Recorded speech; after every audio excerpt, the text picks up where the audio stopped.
એ અધ્યાયની અંદર આપણે 12 સ્કંદની અંદર ખગોળ ભૂગોળ દરેકનું વર્ણન કરેલું છે અને દરેક ની કથા બતાવેલી છે અને કથાની અંદર દ્વિતીય દિવસની અંદર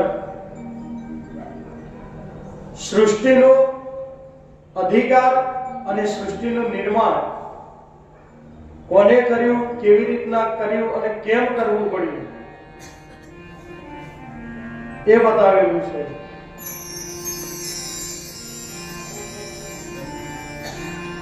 જેમ દીવો પ્રજ્વલિત કરવો હોય તો જરૂર શેની પડે? તો પહેલા નંબરની અંદર કે આધારની જરૂર પડે. આધાર મળી ગયો તો એની અંદર શું જોઈએ? તો તેલ કે ઘી જોઈએ અને એનાથી પણ પ્રજ્વલિત થતું નથી એટલે એના માટે શું મૂકીએ આપણે અંદર? રૂની વાત મૂકીએ અને પછી એને પ્રજ્વલિત કરીએ.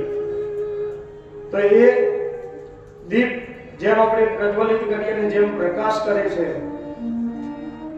અને પ્રકાશ જેમ અંધકારને દૂર કરી અને ઓજસ આપણને પ્રાપ્ત કરાવે છે એટલે આપણે અંદર રહેલો અજ્ઞાન એને દૂર કરી અને પ્રગટ જ્ઞાન કરાવે. જ્ઞાનનો બ્રહ્મ જ્ઞાન આપણને થાય.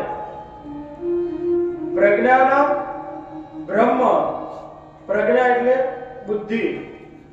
બુદ્ધિ દ્વારા જીવનની અંદર આપણને જે જ્ઞાન થાય એ નિત્ય આપણા શરીરની અંદર આપણી પાસે રહ્યા કરે છે અને નિત્ય સ્વરૂપનું દર્શનની ઝાંખી કરીએ અને એને સત માર્ગે સારી રીતે આપણે એનો ઉપયોગ કરીએ તો એ સાર્થક ગણાય.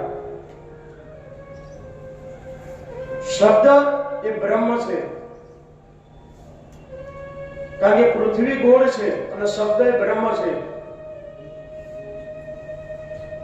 જેમ કોઈ પણ વ્યક્તિને આપણે સારા શબ્દ બોલીએ તો એ શબ્દ 72 કલાકની અંદર પૃથ્વીની અંદર ગોળ ફરી અને 72 કલાકની અંદર આપણને પાછો મળે છે. કદાચ આપણે કોઈને કટુ વચન કહીએ, કોઈને અપશબ્દ બોલીએ તો એનો એક અપશબ્દ 72 કલાકની અંદર આપણી પાસે સમક્ષ પાછો આવે છે. કારણ શબ્દ બ્રહ્મ છે અને પૃથ્વી ગોળ છે અને એનો શબ્દ બ્રહ્મ થઈ અને પાછો આપણી પાસે આવી જાય છે. તો